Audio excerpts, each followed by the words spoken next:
রাধে রাধে। আমার চ্যানেলে আসা সকল ভক্তবৃন্দকে জানাই প্রণাম ও স্বাগতম। আজ আমরা শুনব রাধা ও শ্রীকৃষ্ণের এক ক্ষুদ্র কিন্তু গভীর কাহিনী, যেখানে অপেক্ষা নিজেই হয়ে ওঠে ভালোবাসার শক্তিশালী প্রকাশ।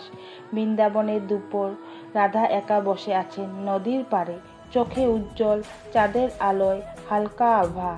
কৃষ্ণ তখন কোথাও দূরে, তবু রাধা জানেন তিনি আসবেন, কারণ যে ভালোবাসা নিঃস্বার্থ তার জন্য সময়ের কোনো বাধা নেই।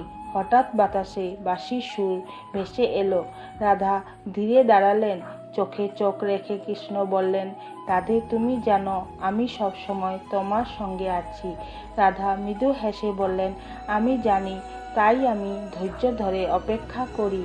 তাদের মিলন হয়েছিল নীরবতার মধ্যে, কোনো শব্দের প্রয়োজন ছাড়াই।